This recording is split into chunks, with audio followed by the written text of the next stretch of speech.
نحمدہ ونصلی ونسلم علی رسولہ الکریم اما بعد۔ محترم ناظرین و سامعین اکرام، آج کل احتجاج، ریلیاں، جلسے اور دھرنے ہو رہے ہیں۔ اسباب اور وجوہات یہ ہیں کہ ملک کے اندر بے روزگاری ہے، مہنگائی ہے اور لوگوں کو ان کے حقوق نہیں مل رہے، اور مطالبہ یہ ہے کہ حکومت ختم ہو، نئے انتخابات کروائے جائیں اور نئے سرے سے نئی حکومت بنے۔ ہر ایک فریق اپنی جگہ پر درست ہوگا، حکومت بھی، عوام بھی۔ ہم قرآن و سنت کی روشنی میں اس بات کا جائزہ لیتے ہیں کہ لوگوں کو ان کے حقوق نہ مل رہے ہوں، جب انصاف نہ ہو رہا ہو، جب روزگار نہ مل رہا ہو، تو پھر کیا کرنا چاہیے؟ اسلام ہماری کیا رہنمائی کرتا ہے اور کس حد تک حکمران کے خلاف جایا جا سکتا ہے احتجاج کے لیے، جلسے کے لیے، ریلی کے لیے، اور کس حد تک یہ کام کیے جا سکتے ہیں؟ اس بات کو سمجھنے کے لیے سب سے پہلے آپ اس حدیث پر غور کریں جو صحیح بخاری میں ہے۔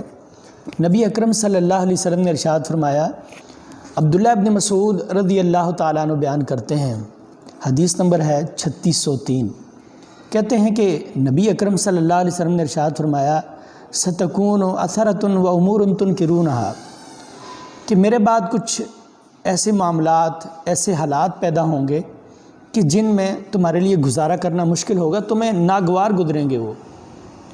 تو صحابہ کرام نے کہا، یا رسول اللہ فما تأمرنا، اللہ کے رسول آپ اس حال میں ہمیں کیا حکم دیتے ہیں؟ ہم اس حال میں کیا کریں؟ جب ایسا وقت آئے تو ہمیں کیا کرنا چاہیے؟ تو رسول اللہ صلی اللہ علیہ وسلم نے ارشاد فرمایا، تؤدون الحق الذی علیکم، تم لوگوں کے حقوق ادا کرو، تم حکمرانوں کے حقوق ادا کرو، جو وہ چاہتے ہیں تم کرو، وتسألون اللہ الذی لکم، اور جو تمہارے حق ہیں ان کا تم اللہ تعالیٰ سے سوال کرو، تمہیں تمہارے حقوق وہ اللہ تعالیٰ عطا کرے گا۔ ہم نے اللہ تعالیٰ سے کب اس بات کا مطالبہ کیا، کب ہم نے اللہ تعالیٰ سے اخلاص سے یہ دعا کی کہ یا اللہ تو ہمیں نیک حکمران عطا فرما؟ ہم حکمران چنتے وقت اس بات کو بالکل بھول جاتے ہیں کہ یہ ہمارے حقوق ادا کریں گے، یہ ہمارے مطالبات پورے کریں گے یا نہیں۔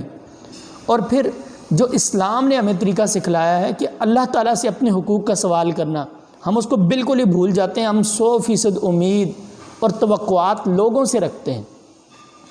کبھی آپ نے سجدے میں حکمران کی ہدایت کے لیے دعا کی ہو، کبھی آپ نے اپنے خاص دعاؤں کے اوقات میں اللہ تعالیٰ سے اخلاص کے ساتھ اس ملک کی سلامتی کے لیے، اس دین کے غلبے کے لیے، نیک صالح لوگوں کی قیادت کا سوال کیا ہو؟ کوتاہی تو ہماری اپنی ہے کہ اللہ تعالیٰ نے فرمایا، وَإِذَا سَأَلَكَ عِبَادِي عَنِّي فَإِنِّي قَرِيبٌ أُجِيبُ دَعْوَةَ الدَّاعِ إِذَا دَعَانِ، کہ میں بندے سے، سوال کرنے والے سے قریب تر ہوں، جب وہ مجھ سے سوال کرتا ہے میں اس کی بات کو سنتا ہوں۔ نحن اقرب الیہ من حبل الورید، ہم اس کی شاہ رگ سے بھی زیادہ اس کے قریب ہیں۔ لیکن اس کے باوجود ہم لوگوں سے توقعات تو رکھتے ہیں، لیکن اللہ تعالیٰ سے ہم یہ سوال نہیں کرتے، یہ دعا نہیں کرتے کہ یا اللہ میری یہ مرض ہے، یا اللہ میرا یہ قرض ہے، یا اللہ میرا یہ حق ہے، یا اللہ میری یہ روزی ہے، یہ رزق ہے، یہ میرا حصہ ہے، تو مجھے عطا کر۔ جب ہم اپنے حقوق کا سوال اللہ تعالیٰ سے کریں گے، اللہ تعالیٰ حکمرانوں کو بھی ہدایت دیں گے، اللہ تعالیٰ نیک صالح لوگوں کو بھی ہمارے اوپر صاحب اقتدار بنائیں گے، اور اللہ تعالیٰ ہمارے حقوق ملنے میں اللہ تعالیٰ ہمارے لیے آسانی پیدا کریں گے۔ اور پھر یہ جو احتجاج اور دھرنے اور ریلیاں ہیں، اس میں رسول اللہ صلی اللہ علیہ وسلم کی جو ہدایت ہے، اسلام کا جو طریقہ اور طرز ہے، وہ یہ ہے کہ اللہ تعالیٰ سے اپنے حق کا سوال کیا جائے، حکمرانوں کو ان کے حقوق ادا کیے جائیں۔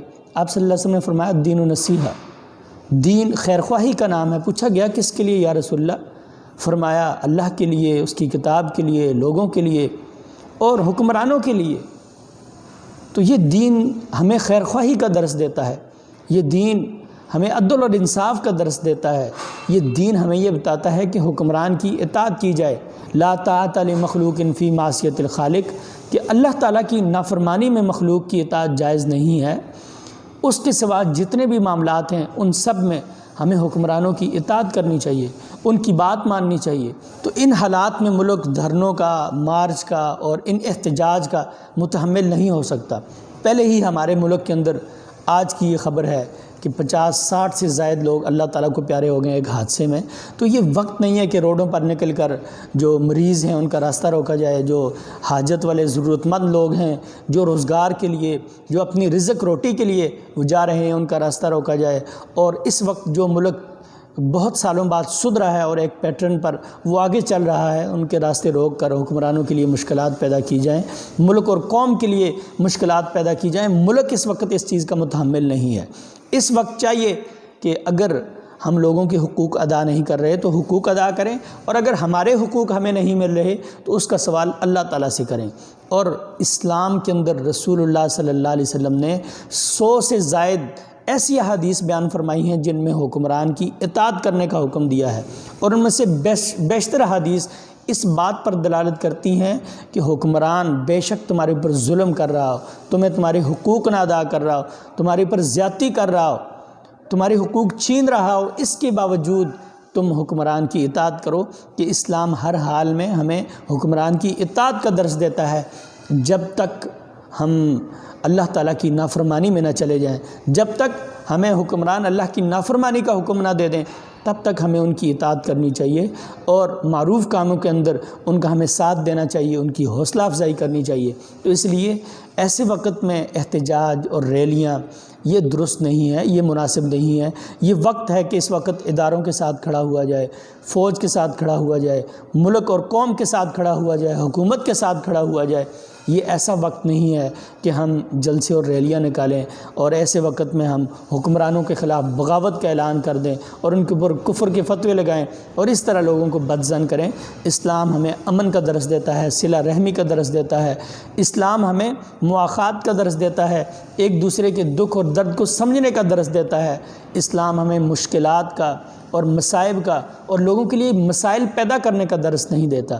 اس لیے یہ جو احتجاج اور دھرنے اور ریلیاں ہیں، ان سے اجتناب کرنا چاہیے، ان کا حصہ نہیں بننا چاہیے۔ بے شک مذہبی طبقہ، بے شک علماء لوگ اس میں آئے ہیں اور انہوں نے یہ سمجھا ہے کہ اس وقت حکمرانوں کے خلاف نکلنا چاہیے۔ ہم یہ سمجھتے ہیں کہ یہ درست عمل نہیں ہے۔ اللہ تعالیٰ عمل کی توفیق دے۔